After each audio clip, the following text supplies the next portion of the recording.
दक्ष स्वयं यमदेव।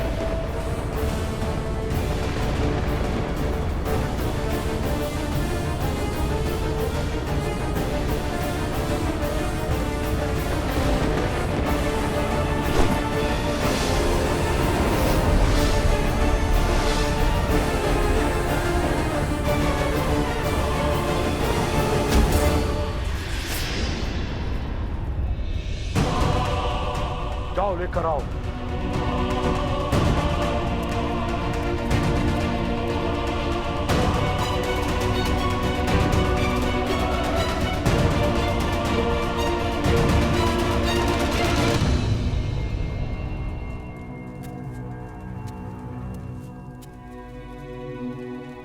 अयोध्या के आकाश में आपके पग क्या परछाई भी नहीं पड़नी चाहिए कालदेव,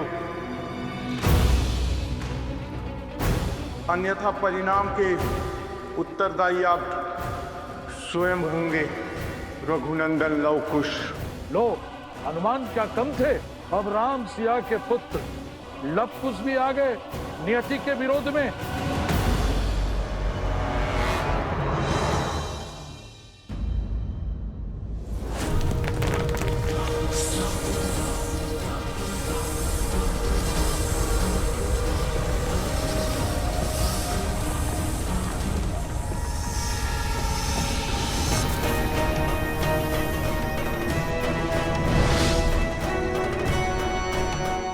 प्रणाम स्वीकार करें महाबली हनुमान, मैं आपका भक्त हूं।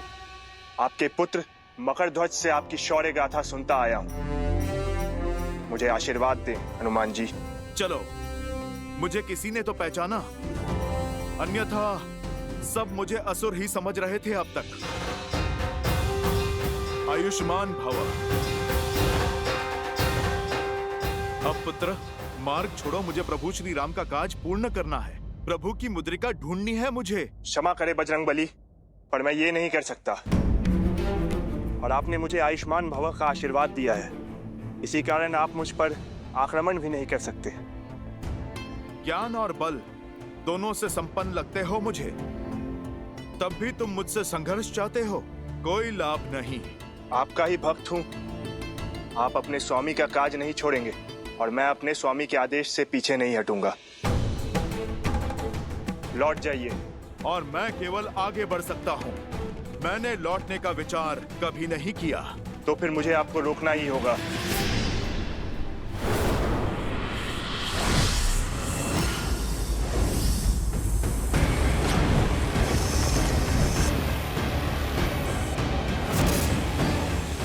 जय सिया राम।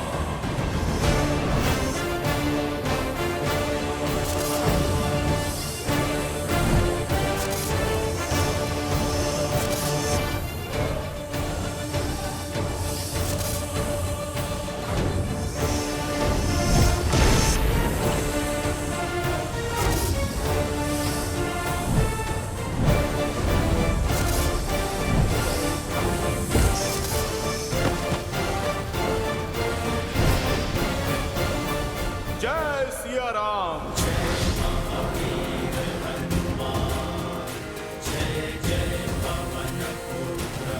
रुक जाइए, नागराज की आज्ञा है ये। मैं आपको रोक के रहूंगा। ओह, तो नागराज ने मुझे रोकने का आदेश दिया है, पर ऐसा क्यों?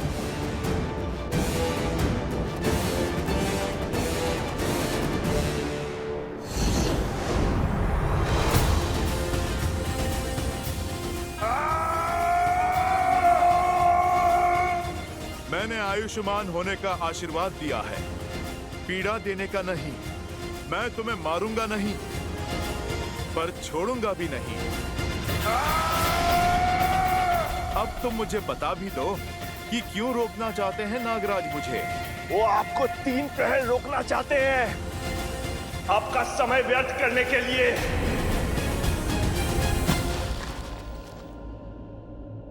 तो बाधा यहां पर नहीं, कहीं और है। प्रश्न मुद्रिका का नहीं, कुछ और है।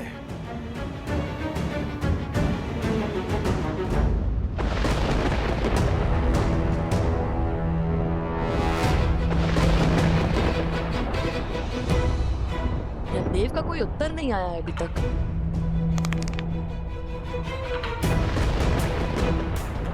यमदेव, आपको हमसे मिलने आना ही होगा। यदि आप नहीं आएंगे तो आपको यहाँ बुलाने का एक मार्ग और है मेरे पास। मैं यहाँ से कूद जाऊंगा। कुछ फिर आपको मेरी आत्मा लेने आना ही होगा। शायद आपका है यमदेव। अब क्या? लव कुश श्री राम की संतान है। यदि कुश ने वचन दिया है कि आप ना गए तो वो प्राण त्याग देगा। अर्थात मनुष्य समझता है कि सब कुछ उसके हाथों में है, परंतु नियति के नियम कभी नहीं बदलते कालपुरुष।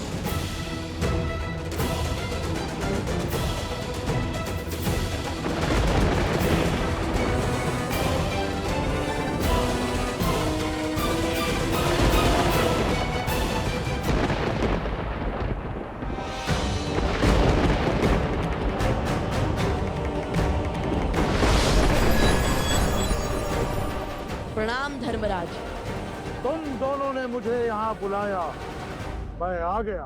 हमने आपको यहाँ बुलाया है क्योंकि अयोध्या वासियों की रक्षा आपके हाथों में है। देव नियति के सेवक हैं, स्वामी नहीं। मैं भी भले ही मृत्यु का देव हूँ, लेकिन काल का निमित्त मात्र हूँ। मैं जो भी करता हूँ ब्रह्मदेव के आज्ञा के अनुसार करता हूँ। मुझसे युद्ध करके या ललकार कर तुम्हें कुछ प्राप्त नहीं होगा। ठीक है, यदि आप ब्रह्मदेव की आज्ञा का पालन करते हैं तो हमें ब्रह्मदेव से बात करनी होगी। और वो कैसे करोगे? देव आते हैं तो कुछ फल देकर जाते हैं। अब इसका हल भी आप ही बताएंगे। ब्रह्मदेव को 108 हवन का दान करो, इससे जग का कल्याण होगा और जगत पिता प्रसन्न होंगे। किसी न किसी रूप में तुम तक वो अपनी बात पहुंचा ही देंगे लवकुश।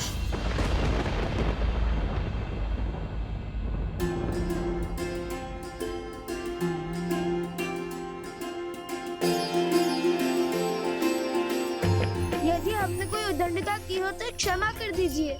हमारा मार्गदर्शन करने के लिए धन्यवाद। रघुकुल की जय हो और श्री राम और उनके वंशजों की सदैव जय हो।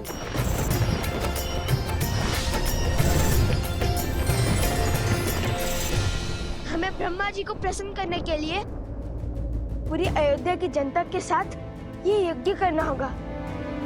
तभी 108 कुंडों में एक साथ ये यज्ञ हो पाएगा भैया। तुम मुझे पूरी बात बताओ, क्यों कहा नागराज ने ऐसा? मैं तुमसे पूछ रहा हूं। न मैं अधिक पीड़ा सह सकता हूं, न ही अपने स्वामी से विश्वासघात कर सकता हूं।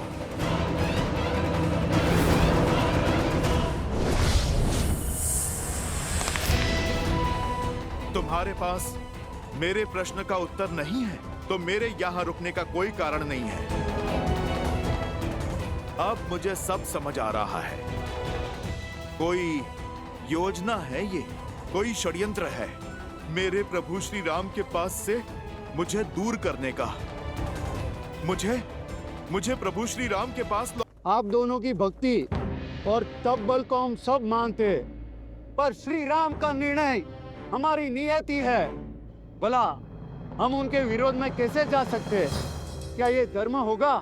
जब एक राजा अपनी प्रजा की सुरक्षा ना कर पाए तो वो अधर्मी कहलाता है। यदि प्रजा भी अपनी राजा की सुरक्षा ना कर पाए तब क्या वो अधर्म नहीं है?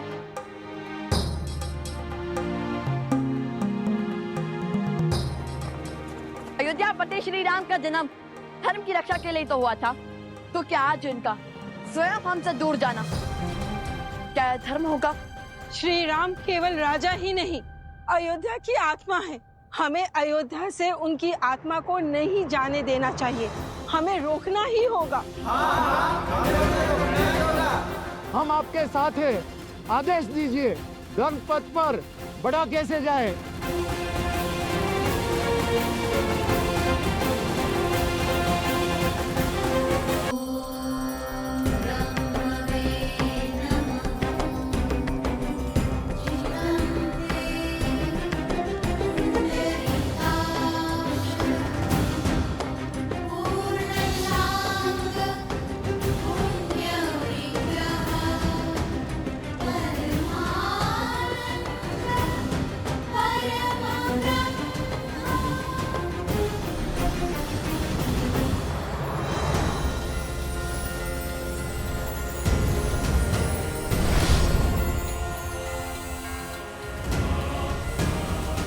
नागलोक में पधारे हो, मुझसे भेंट करके नहीं जाएंगे हनुमान?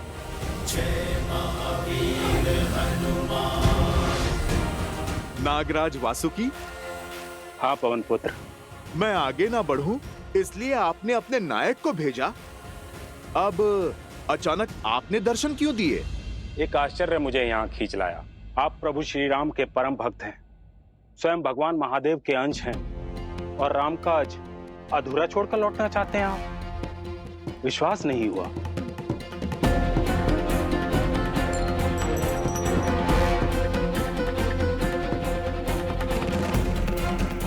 वासुकी, आप ये सब क्यों कह रहे हैं?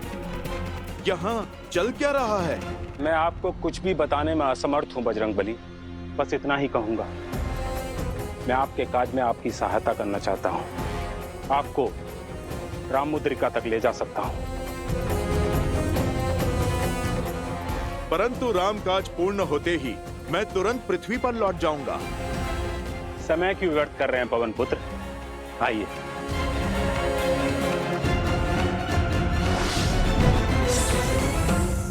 जय सिया राम।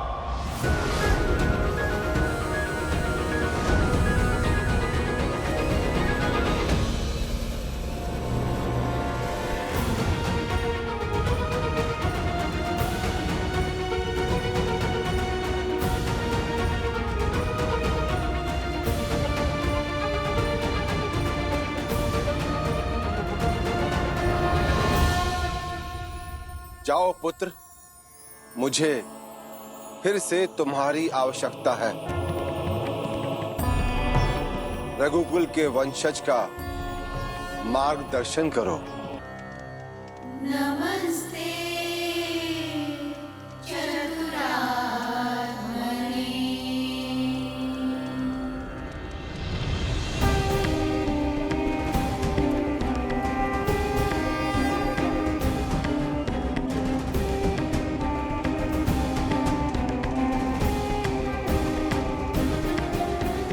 प्रणाम ब्रह्म ऋषि वशिष्ठ।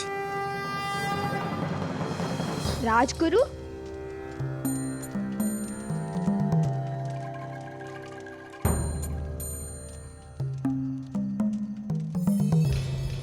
प्रणाम राजगुरु। प्रणाम राजगुरु। आयुष्मान भव। संसार सदैव स्मरण रखेगा श्री राम के प्रति आप सबके प्रेम और निष्ठा को। किंतु आप नियति से लड़ने चले। नियति ने सबको उसकी अक्षय पूर्ति के लिए जीवन समय दिया है, और जीवन के लक्ष्य को समझने के स्थान पर आप उसे तोड़ने का प्रयास कर रहे हो।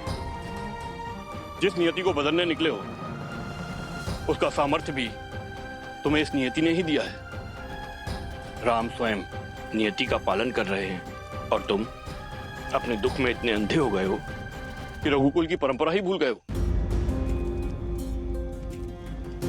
इसीलिए श्री राम ने तुम्हें भारत भ्रमण पर भेजा था कि जीवन की ये शिक्षा लेकर आओ। श्री राम ने तुम्हें भेजा संपूर्ण भारत को देखने नहीं, जीवन को समझने के लिए, ताकि तुम अपनी भावनाओं, अपने उद्वेगों पर वश करना सीख सको। किंतु इस दुख ने तुम्हारी दृष्टि को धुंधला कर दिया है। राम संसार से जा रहे हैं ताकि संसार को सीख मिले कि हर एक को अपना लक्ष्य पूर्ण करके जाना होगा, और तुम सब इस दुख में ऐसे बंधे हो कि इस सीख के मार्ग पर खड़े हो गए हो।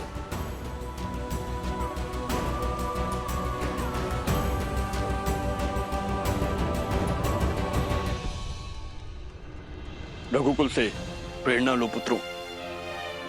अपने कुल और अपने परिवार के त्याग और कर्मों से सीखो। उसके यश को धूमिल ना करो कि राम अपने पीछे योग्य नहीं, भावुक और दुर्बल राजा छोड़ गए हैं। सूर्यवंशी हो तुम, सूर्य के समान तप कर संसार को ताप देना ही तुम्हारा धर्म है। उसे धारण करो, पश्चात सब शुभ होगा।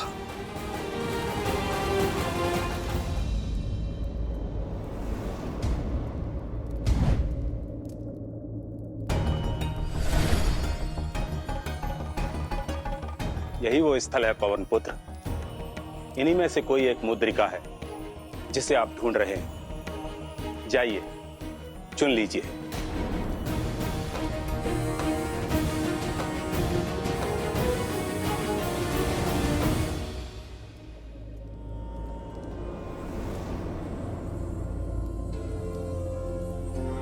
पिताश्री,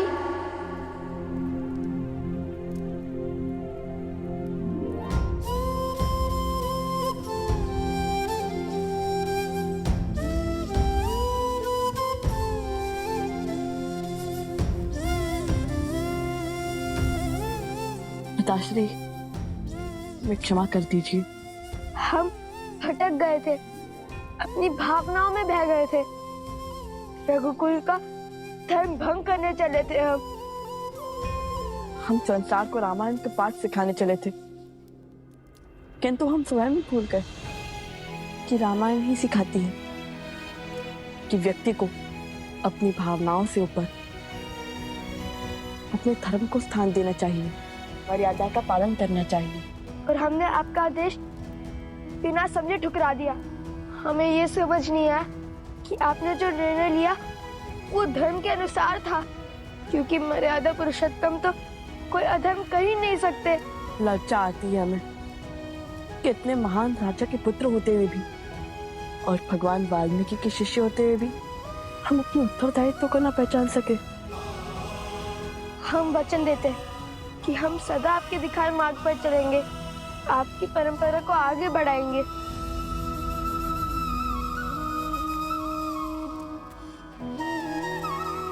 हम किसी को भी अपने माया जाल में जकड़ सकता है, किंतु जो अपनी भूल समझकर उसे स्वीकार कर उसे सुधारने का प्रयास करे, वही सत्य के पथ पर चल सकता है।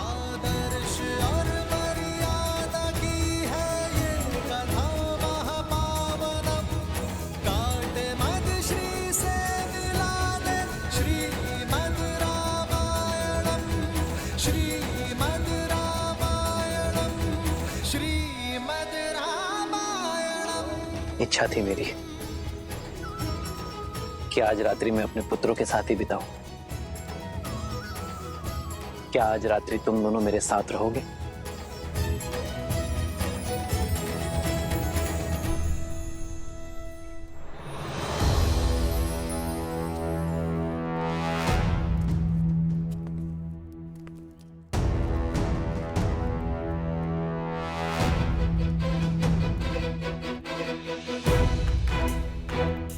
आप मेरी सहायता करना चाह रहे हैं या फिर मेरी दुविधा बढ़ा रहे हैं? जिन्होंने प्रभु श्री राम को हर दुविधा से निकाला, मैं उन्हें कैसे दुविधा में डाल सकता हूं हनुमान?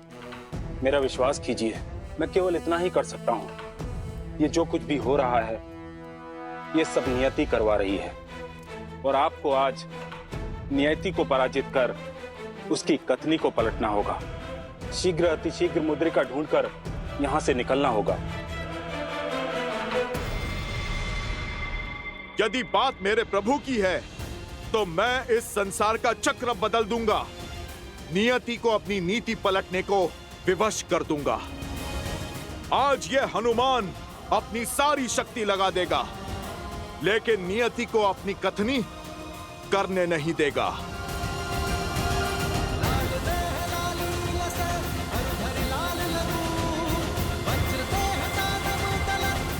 जय सिया राम।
अद्भुत लीला है बजरंगबली की, परंतु मुझे शीघ्र ही किसी को सूचना देनी होगी कि हनुमान का हठ नियति का पथ बिखेर देने को है।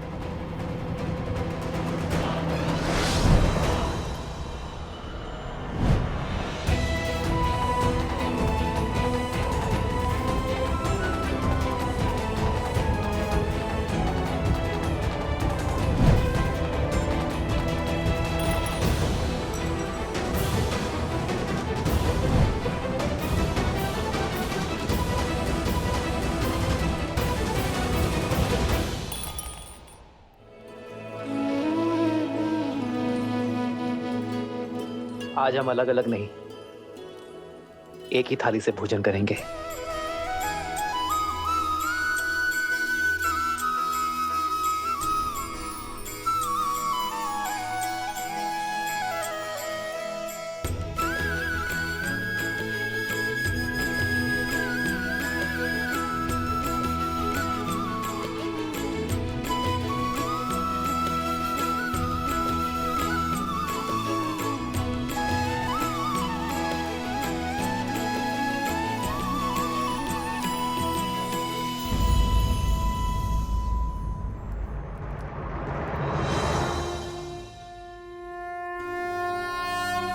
ब्रह्मदेव, प्रतीत होता है वासुकी आपसे कुछ कहना चाह रहे हैं। ब्रह्मदेव, किसी प्रकार से अब तक तो मैंने हनुमान को रोके रखा, किंतु अब उन्हें रोकना मेरे वश से बाहर है। मुझे लगता है कि अब हनुमान को मुद्रिका खोजने से रोकना संभव नहीं। हनुमान की भावनाओं को रोकने की नहीं, सत्य के ज्ञान की आवश्यकता है। उसे नियति के महत्व को समझाना होगा। श्री राम अवतार की धरा पर गमन होने का समय हो चुका है और एक नए अवतार में एक नई लीला रचने का समय आ गया है। पर हनुमान को श्री राम के जाने के बाद ही पृथ्वी पर रहना है और उनके आदर्शों और मूल्यों को जन जन तक पहुंचाना है। इसलिए उनको सत्य समझाना होगा। परंतु जगत पिता, जहां श्री राम की बात आ जाए वहां न तो हनुमान सुनने की अवस्था में होते हैं और न ही समझने की अवस्था में। राम के अतिरिक्त कुछ समझ में नहीं आता है उन्हें। समय से बड़ा कोई शिक्षक नहीं, वो सबको समझा देता है। आशा करो कि वही हनुमान को समझा दे, क्योंकि सूर्योदय होने वाला है और श्री राम के अपने धाम जाने की बेला निकट है। भगवान के अवतार का केवल नहीं गुणगान है, कैसे नारायण बने नर इसका पावन ज्ञान है। श्री राम श्री राम श्री राम श्री राम। लव, कुश,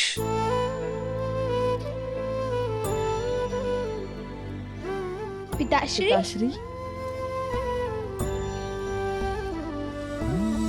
मंगल भवन अमंगल हारी, द्रवहु सुदशरथ अजिर बिहारी।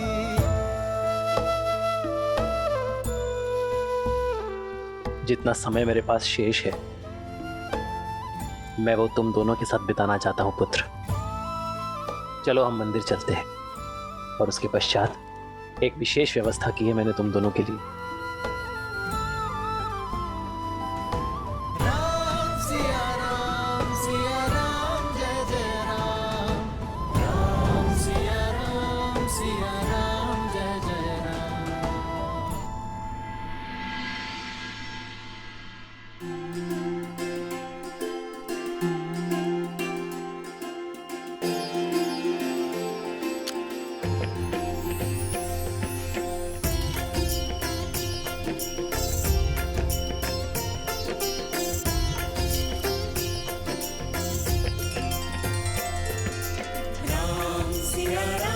सिया राम जय जय राम। राम सिया राम जय जय राम। होई सोई जो राम रचि राखा, को करि पर बढ़ावे साखा। पिताश्री, हनुमान जी कहाँ हैं? हनुमान मेरे काज से गया है। मुझे पूरा विश्वास है वो मेरा काज पूर्ण करके शीघ्र ही लौटेगा।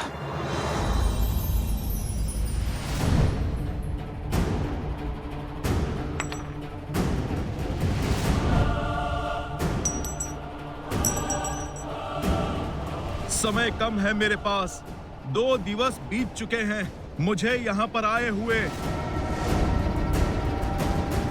हे प्रभु, वास्तविक मुद्रिका है कहाँ?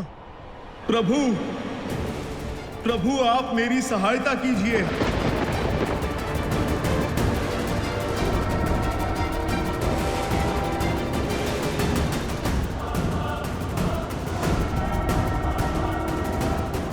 जय सिया राम। निश्चय प्रेम प्रतीति ते विनय करे सन्मान। देहि के कारज सकल शुभ सिद्ध करे हनुमान।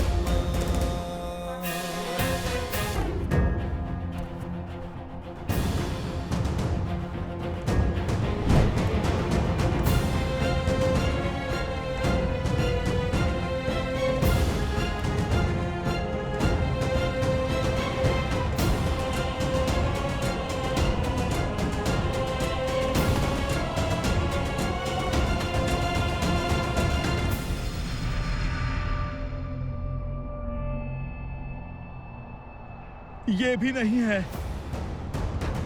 सब मुद्रिका दिखने में एक जैसी हैं, पर इनमें से एक भी मुद्रिका प्रभु की नहीं। कहाँ है प्रभु की मुद्रिका?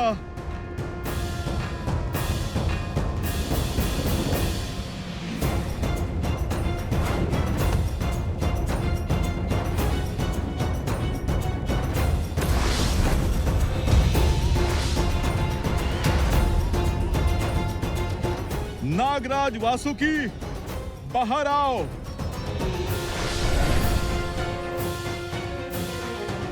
शांत हनुमान, शांत। आपका इतना क्रोध तलातल का नाश कर देगा। खुद प्रिय है मुझे, पर प्रभु के काज में कोई खेले ये मुझसे सहन नहीं होता। तुमने मुझसे झूठ क्यों कहा? क्रूर चक्र रचा मेरे प्रभु के कार्य को विलंब करने के लिए। यदि अपनी और इस पाताल को सुरक्षित देखना चाहते हो तो भ्रम समाप्त करो। बताओ, कहां छुपा रखी है प्रभु श्री राम की मुद्रिका? उत्तर दो। जय महावीर हनुमान। श्री रामचंद्र कृपालु भज मन हरण भव भय दारुणम। नव कंज लोचन कंज मुख कर कंज पद कंजारुणम। सिया राम, सिया राम, सिया राम, सिया अयोध्या की प्रजा को मेरा प्रणाम। मुझे गर्व है कि मैं रघुकुल का अंश हूं और मुझे संतोष है कि मैंने आज तक रघुकुल का धर्म और मर्यादा का साक्षात पालन किया है। और जहां तक मेरे वश में था, मैंने एक पति, एक पिता, एक पुत्र और एक राजा का कर्तव्य मन, कर्म और वचन से निभाया है, धर्म से निभाया है और एक राजा के रूप में अपना दायित्व निभाया। और आज मैं एक राजा के रूप में अपना अंतिम दायित्व निभाने जा रहा हूं, जो है अयोध्या को नया राजा देना। उद्देश्य पूरा होने के पश्चात कहीं रुकने का कोई औचित्य नहीं है। मेरा लक्ष्य पूर्ण हुआ, रामराज्य स्थापित हुआ, किंतु अब समय आ गया है कि मैं उस मार्ग पर चला जाऊं जहां मेरी पत्नी जनक नंदिनी सीता और मेरा प्रिय अनुज लक्ष्मण गया है। इसलिए मैं अपने अनुज, मेरे प्रिय दशरथ नंदन भरत को अयोध्या का राज्य सौंपता हूं, जो कर्तव्य, प्रयत्न, धर्म और शौर्य में अपने राम से बढ़कर है, जिसने पूरे निश्चय से अपना दायित्व निभाया। आर्य सुमंत, मेरे प्रिय भरत के राज्य अभिषेक का प्रबंध किया जाए बिना किसी विलंब के, आर्य सुमंत। जी महाराज। और मुझे आशा है कि मेरे इस निर्णय से किसी को आपत्ति नहीं होगी। मुझे आपत्ति है महाराज।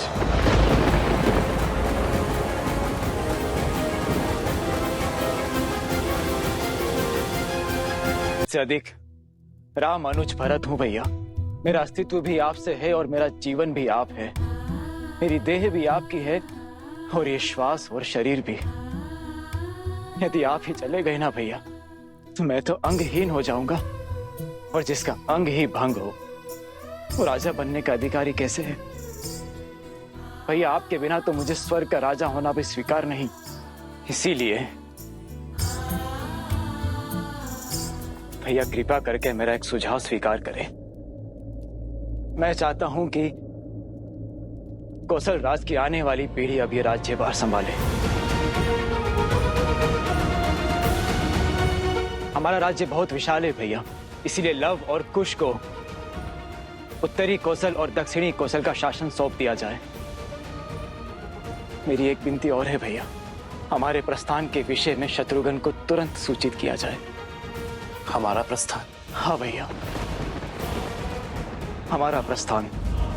अब यदि एक भी क्षण भैया मैंने आपसे दूर होने का सोचा तो सौगंध है मुझे रघुकुल की, मैं अपने प्राण यहीं त्याग दूंगा।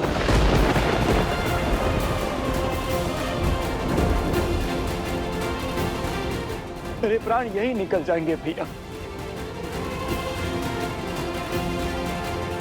भैया कृपा करके आप मुझे भी अपने साथ ले चलिए। प्रभु हमें भी अपनी कृपा दृष्टि से दूर न करें, हमारा भी उद्धार करें प्रभु। हम पर भी कृपा कीजिए प्रभु। ये आप क्या कह रहे हैं? वही जो सत्य है। यदि आप हमसे प्रेम करते हैं तो हम पर दया कीजिए। आप जहां भी जाएंगे हम आपके साथ चलेंगे, धरती से लेके अंत तक, ब्रह्मांड के छोर तक हम आपका अनुसरण करेंगे प्रभु। हमें अनाथ ना कीजिए प्रभु, हमें अपने साथ ले चलिए प्रभु। कृपा करें श्री राम, कृपा करें श्री राम। समझने का प्रयास कीजिए बजरंगबली, मैं विवश हूं। वासुकी वश में तो अब तक रखा था मैंने स्वयं को। तुम महादेव के सेवक हो, इस नाते मैं शांत रहा। तुमने ही कहा था ना कि माता सीता तुम्हारी बहन समान है। इस नाते प्रभु श्री राम तुम्हारे श्रद्धेय हुए। वासुकी, पर जिस तरह तुमने मुझे यहाँ पे रोका है, मुझे पक्का विश्वास है कि यहाँ पर कोई षड्यंत्र हो रहा है और अपने प्रभु श्री राम के विरुद्ध कोई भी षड्यंत्र हनुमान सह नहीं सकता। मेरे प्रभु वहां पर अकेले हैं, मुझे शीघ्र उनके पास जाना होगा। वासुकी, सच सच बताओ, कहां है प्रभु की मुद्रिका? मुद्रिका यही है, इन्हीं मुद्रिकाओं के बीच। मैं असत्य नहीं कह रहा हूं बजरंगबली। वासुकी, मुझसे खेल मत खेलो। यहाँ बात मेरे प्रभु की है, मेरे प्रभु श्री राम की है, और उनके लिए मैं कुछ भी कर सकता हूँ।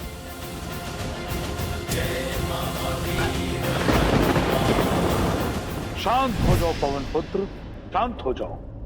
मुद्रिका वही है, ध्यान से देखो।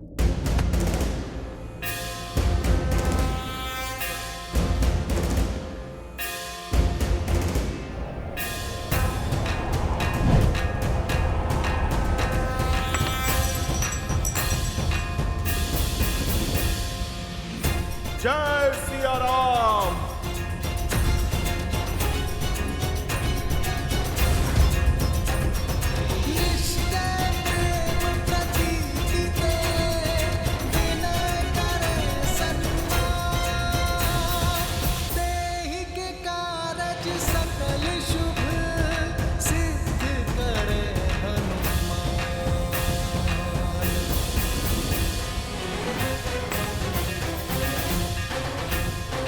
कृपा करें श्री राम, हम पर अपनी कृपा करें प्रभु। कृपा कीजिए श्री राम, कृपा कीजिए।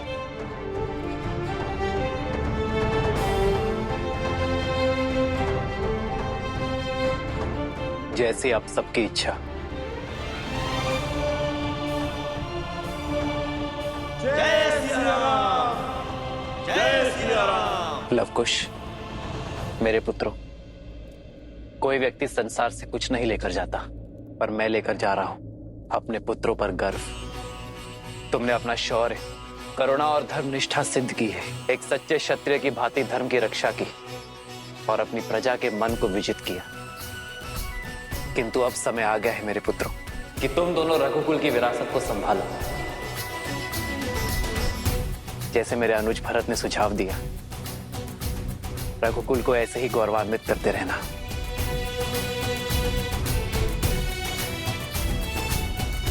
ओम स्वस्ति न इंद्रो वृद्धशवाः, स्वस्ति न पूषा विश्ववेदाः, स्वस्ति नस्तारक्षो अरिष्टनेमिः, स्वस्ति नो बृहस्पतिर्दधातु। श्री राम, श्री राम, श्री राम, श्री राम। खुश, दक्षिण कौशल की भूमि तुमने अपने साहस से पाई है, इसलिए तुम उसका शासन संभालोगे। लव, उत्तरी कौशल प्रतीक्षा में है तुम्हारी बल और बुद्धि की छाया में उत्थान करने के लिए।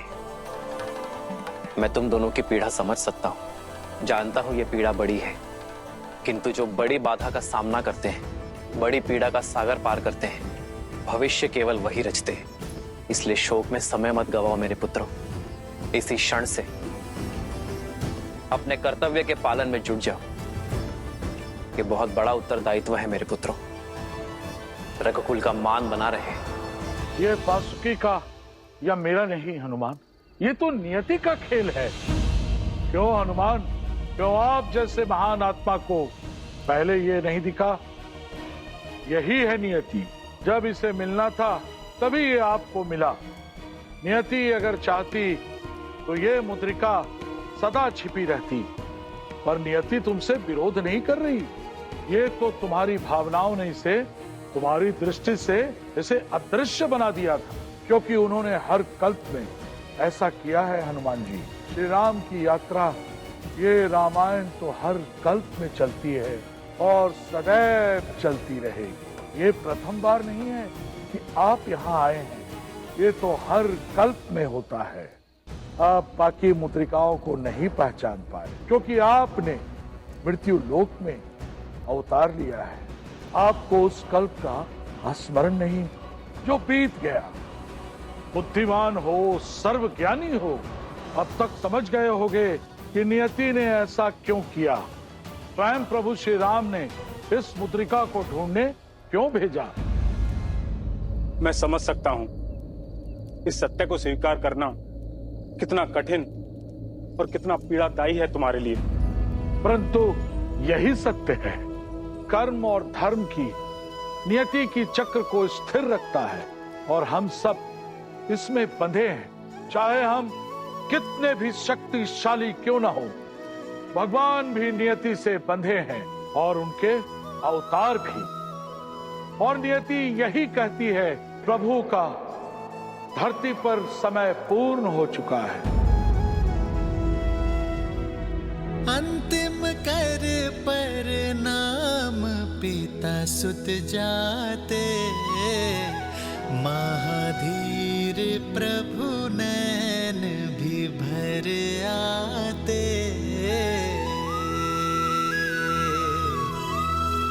मनुज वही सह पीड़ा जो कर्म निभाए, रामायण गाथा यह पाठ सिखाए।